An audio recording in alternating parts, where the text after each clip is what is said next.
Hello everyone, welcome to another interesting lecture on fast Fourier transform. In today's class, we are going to be talking about decimation in frequency fast Fourier transform. So the decimation in frequency is a technique under Radix 2 FFT. So where your Radix 2 FFT operate on the powers of 2, right? So and this is the second technique that we are seeing in our Radix 2 FFT. The first technique was your decimation in time, which was discussed in the previous lectures. So before we start with your decimation in frequency, I want to tell you what is difference between the decimation in frequency and your decimation in time. So comparing these two, I can easily tell that my decimation in frequency, which we are going to be studying today, is a flipped version of your decimation in time. So the flipping happens at the butterfly diagram. So the butterfly diagram that we have for your decimation in time. So when I flip it, so what's going to happen is my stage 3 is going to become stage 1 and my stage 1 is going to come to stage 3. Or what will happen is when I take a sheet of paper and I flip it, what happens is my stage 3 becomes the first stage and my stage 1 becomes the last stage. And the middle stage, which is the stage 2, that stays as it is. And this is for a 3-stage FFT, which means my n is equal to 8 or my 8-point DIF FFT. And the second thing I would like to talk about is the decimation. So we have seen what is decimation. So the decimation in time is how you split and reach the output. So you are taking the input sequence and you're going to start decimating it, or you're going to start grouping it, and then till you get to the output. So the decimation in frequency implies that your decimation starts from the frequency side, right? So the decimation or the division or the grouping starts from the frequency side and moves towards the time side. Whereas for the DIT, it starts at the time sequence and moves towards the frequency. So that is the first difference. The second one is the flip version. You can include that as one of the comparative analysis. The third one is the inverse. So in your DIF, in your decimation in frequency, the inverse, which involves this 1 by n and wn conjugate, happens at the beginning of the inverse computation rather than at the end, as it was in your DIT. So that is the next difference we have. So now let's get to the butterfly diagram for your decimation in frequency. So as you can see now, for your decimation frequency, the input sequence, so you have to study this compared. You have to compare the DIF and DIT and study it side by side so you don't get confused in your exams. This happens a lot of times because students take this DIF equation, use it in the DIT. They take the DIT equations and use it in the DIF. So you don't want that happening to you. So study both of this side by side, write it in a paper, see what is the difference, how they are different, and how they can be used. How you don't get mixed up in exams between these two questions. So now I am writing the input sequence, right? The input signal x0 to x7 in sequence. So this is contrary to DIT, where it was written in a structured indexing of 04261537. Right, 04261537. It was written in this order, but here in my DIF, I'm writing it in sequence. Good. Then what happens? So another important, very, very important thing you have to keep in mind is when I do this flipping. So the flipping is what produces your DIF from your DIT. The flipping, what will it do is it takes your twiddle out of the summation. So what it means, what I am saying is it takes the twiddle out of the summation. So what does it exactly mean? Is you see the sum x0 plus x of 4, there is no twiddle attached to it because now your twiddle is sitting outside and it is not part of the branch. So if you flip this beforehand, it will be W80 will be before the branch, before flipping, and that will make sure that W80 is part of these sums and differences. But now if you see, your W80 is only part of the difference of value, and that too, it is not multiplying with the last value, it is multiplying with the whole difference. So you take the difference x of 0 minus x of 4 and then you multiply it with W80. So this is the flip effect. So I'm showing another, I'm showing it in detail in the coming slide. So that is the major difference. So what I'm trying to show in this slide is your equations, your your FFT equations for your DIF is going to look something like this: 0, 4, 1, 5, 2, 6. Additive terms don't have any twiddle multiple, and your difference of values are going to be multiplied as a whole with the twiddle factors as shown here.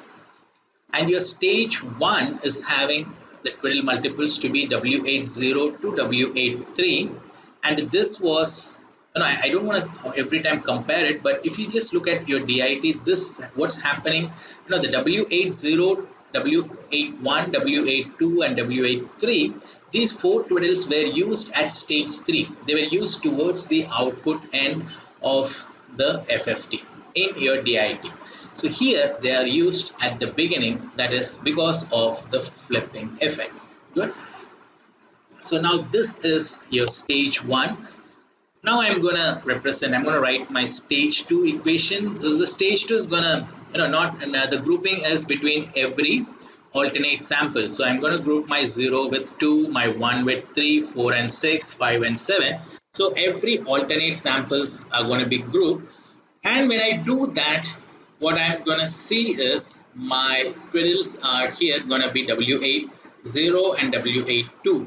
Right, so stage 2 was W80 and W82, and my additive sum is going to be not having any twiddle, or it's going to be devoid of the twiddles, and my difference of values are going to be multiplied in its entirety by the twiddle multiple as shown here. F0 plus F2 doesn't have any twiddle multiple, but when you see F0 minus F2, the whole of it is multiplied with W80, and that is the difference in your DIF.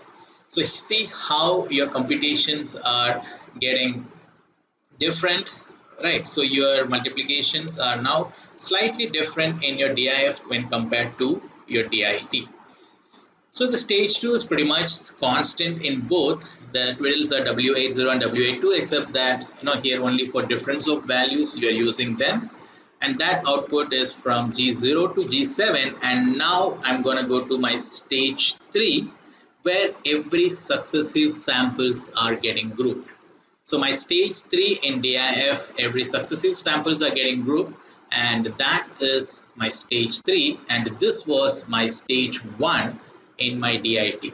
Right, so just I'm telling the flip, the flipping. So the stage 3 will be here using plus or minus, right? So we'll not be using for plus, we'll be using just for minus, but the twiddle multiple will be W80. So my stage 3 is going to have a twiddle multiple of W80, and that is your it's going to take place between every successive samples. So between successive samples you're going to have the stage 3, and this is the flip version. And okay, so let's get to our stage 3 where between successive samples and then you get your output. So here it is to be noted that your input is in sequence. The input was in sequence x0 to x7, which means your output is going to be structured. So the output that we'll be getting is going to be 0, 4, 2, 6, 1, 5, 3, 7. All right, so that is your G0 to G7. Good. So this is the twiddle forms. So it is the same. So for all stages in DIF, you just have to remember that whenever it comes to DIF, your additive, the sum don't have any twiddle multiple, and the difference of values is having the twiddle multiple applied to it as a whole, and that is in DIF. And in DIT you know what is happening. So just remember these two very distinctively, so that you don't get mixed up between using these equations in your exams. Okay, so this is W80, all will be W80. So the stage twiddles are the same, right? So we had W80, W80, W802, right, and W80 1, 2, 3. So you had, these are the twiddles that you had for DIT, and the same twiddles are being used in your DIF, and your output is now structured x0, x4, x2, x6, x1, 5, 3, 7. That is mainly because your input was in sequence. So I keep telling you in FFT, whenever your input is in sequence, your output is structured in this form, and if your input is structured, your output is in sequence. It's always the vice versa. And for your DIT, we start with the structured input, and for DIF or this present method, we use the sequence input and we get a structured output. Good. So now I'll just show you the difference between this DIT and DIF. So this is something I should have shown in the beginning, but I just thought, no, I just didn't want to again redo that butterfly. So I started with the butterfly. I wanted to finish it off. So I've done the butterfly, and now I can show you. So in your DIT, the twiddle W80 was coming before the branch intersection. So before this butterfly intersection, your W80 is coming, and that means it is going to be part of both the sum and your difference. And if I just flip this, so I'm going to flip this butterfly intersection branch, and then what happens is my W80 comes to the right hand side, and the problem now is, or what happens now is, the W80 is not part of that intersection. It has become, it's coming out of that intersection. So my E plus F will have no effect because of the W0, and my E minus F is going to have that multiple W80 as onto the whole of difference. Good. So that is your decimation in frequency. Now let's do an example. So we are going to use the same example we have used for your decimation in time. That is 1100, 1100. Let us do our decimation in frequency to this sum. So I'm going to write the inputs. So the inputs are in sequence, right? For DIF, they are in sequence. So I'll write them as 1100, 1100. Then I'm going to compute the butterfly diagram. I'm going to do the 3 stages using what we have seen just now. And then let's see how my output turns out to be. Good. So 1100, 1100. Excellent. Now so what is my stage 1? Just let's quickly recollect. The stage 1 is W80, W81, W82, W83.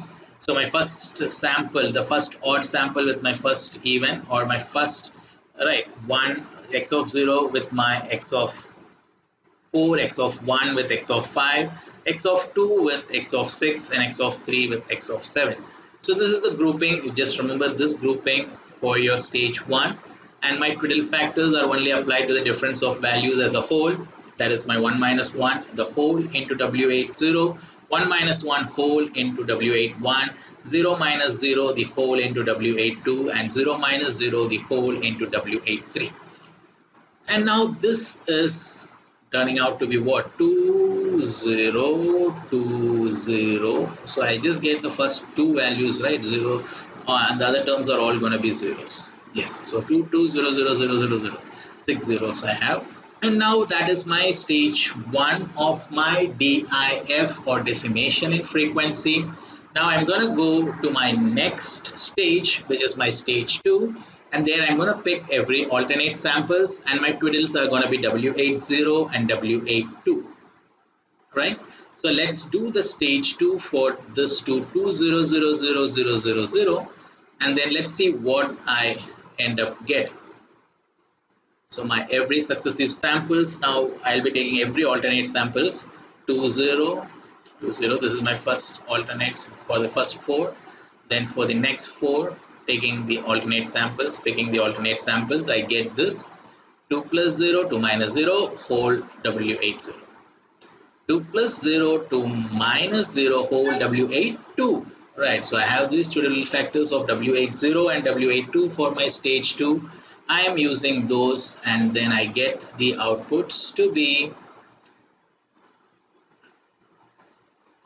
2 plus 0 will be 2, 2, 2 minus 0, 2. So I'll be getting 3 2's succession, and W8 square I know is minus j. So that's going to be minus 2j. Then all will be zeros. Good. So this is my stage 2. 222 minus 2j0000, and that is your stage 2, which used W80 and W82. Now I'm going to go to my stage 3, where I'm going to pick every successive samples, right? So between successive samples, and my twiddles are going to be W80. And when I do that, what do I see here?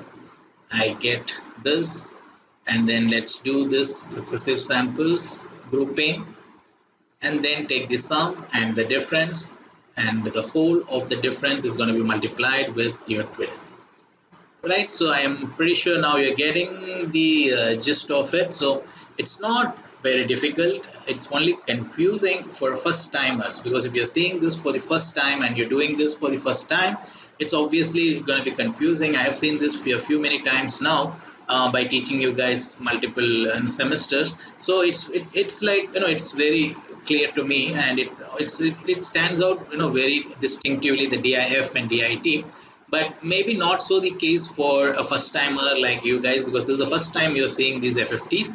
So I would say, like, repetitive reading. So you read these 2-3 times, you solve minimum of 3 numericals on these from extra exercise books, and then you should be fine. So the output now I'm getting after my stage 3 is in indexed structure 042615671537 it is, and that is your output.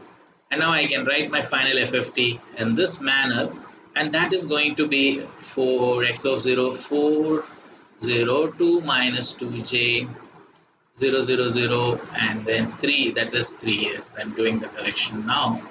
And my x6 is 2 plus 2j0. Good, so this is matching. So my FFT is the same as what I got for my DIT. Done. So now let's look at the inverse fast Fourier transform. So for your inverse fast Fourier transform, like I was telling, what is needed is the 1 by n Wn conjugate, right? So that is the difference between your FFT and IFFT. So that 1 by n for an 8 point is going to be 1 by 8, and that happens at the beginning. So I'm just following the textbook procedure, because in some of the numericals, I don't know why they insist on doing this at the beginning, because even for this question I did it at the end and I'm getting the same answer. And for few other questions I tried and I'm not seeing any difference in answers, if I do it in the beginning or I do it in the after stage 3. Maybe that's because the multiplicative property is this associative, distributive, and commutative, right? So this is maybe one of that reason, but I'm not sure, because maybe there are some numericals where this may not work. So it's better to go with the textbook, and the textbook says that we do this scaling multiplicative of 1 by n at the beginning, and I've done that, and I've got my x of k as 1 by 2 0, 1 by 4 minus 1 by 4 j 0 0, 1 by 4 1 plus 1 by 4 j and 0. Good. Now I'm going to do my IFFT. So for my IFFT, again the input is written in sequence. So I'm writing the input in sequence, and then I'm grouping these, right? First and fifth, second and sixth, third and seventh, fourth and eighth. And the same process, everything else is the same, but now it's going to be conjugate. Instead of W80, I'm going to have W8 conjugate. I think I should be writing that as W8 conjugate. Wait, I'll be correcting it somewhere along. Probably just give me some time. It should kick in my head soon. So that is W8. So let us see where I get this W8 conjugate corrected. So I'm still writing it as W8, W8, 2. Okay, so am I going to leave it like that? No, definitely no, because then the answer won't be right. Let us see.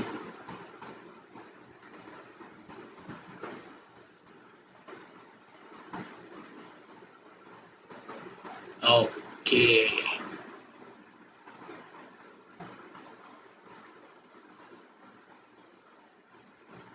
Yes, now it's kicking in. So for my W82 is where I was getting some discrepancy in my answers, and that brought us to this conjugate. So now I'm writing the conjugates, and that is what we have to do. For your inverse DFTs or inverse FFTs, you use 1 by n, the scalar multiple at the beginning for DIF, and then you use the same form but with your complex conjugate multiples. That is your stage 1, and these are the outputs we have: 1 by 2 0, 1 by 2 0, 1 by 2. Good.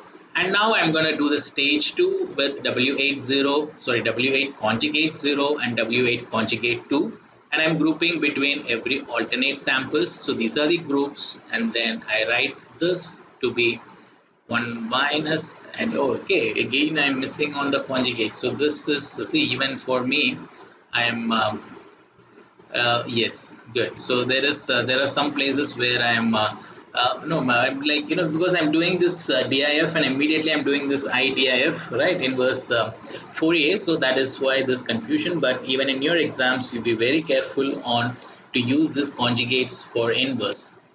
Good.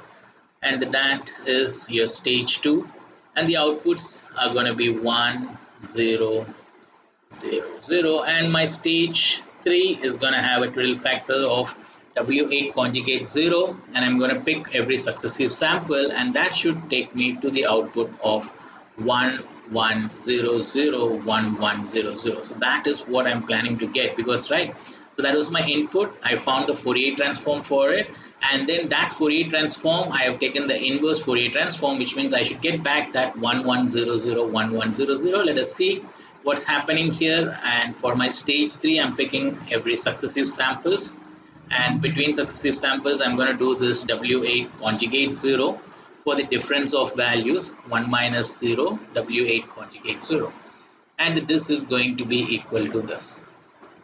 All right, so 0 minus 0 W8 conjugate 0,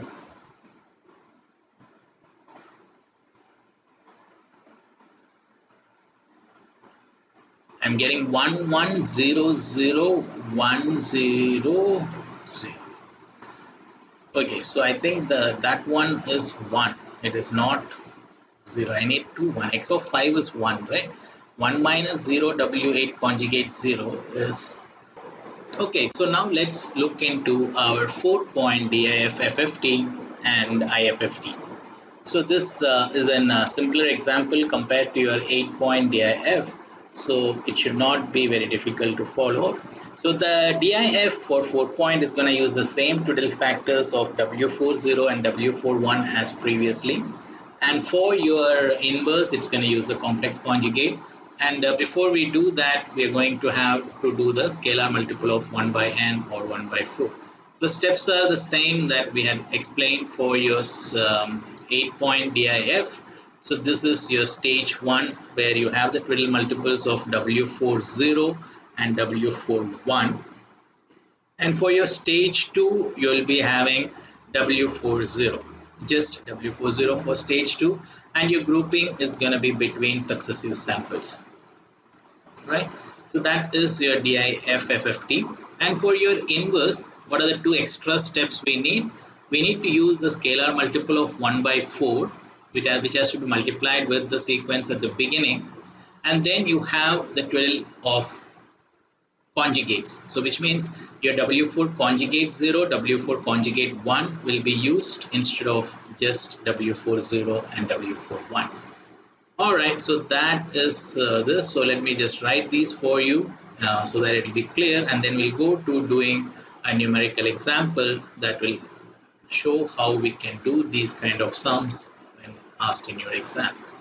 So these butterfly diagram questions, when they come, it may be essential for you to show these butterfly diagrams as intersection of these branches that are getting grouped.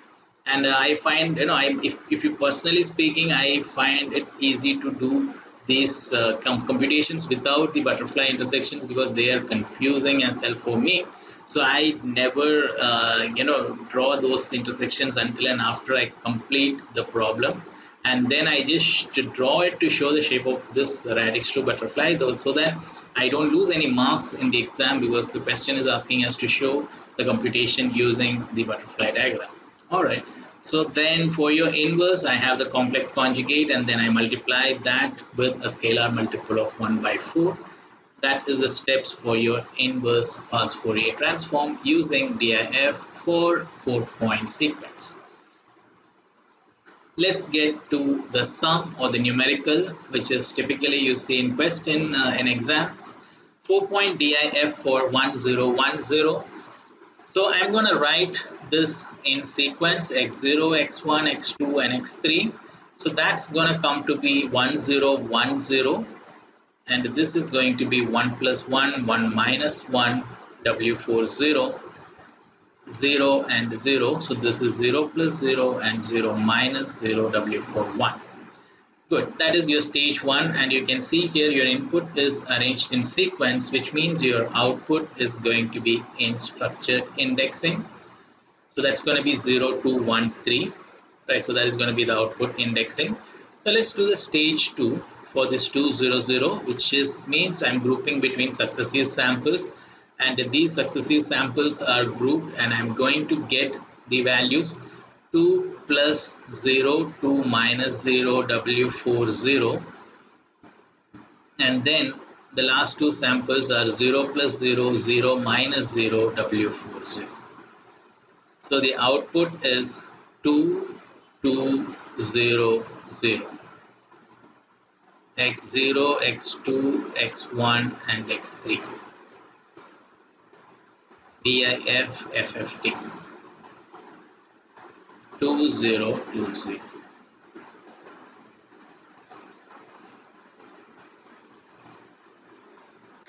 Four-point DIF IFFT of 2020, X0, X1, X2 and X3. So now I'm doing the inverse DFT for the output of my previous question, which was 2020.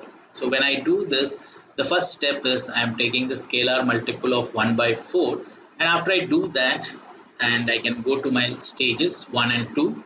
So the stage 1 is going to be using W4 conjugate 0 and W4 conjugate 1, and my stage 2 is going to be using W4 conjugate 0. Good, and that should get me my output. So this is pretty much how you do your DIF FFTs for your 8 points and your 4-point questions.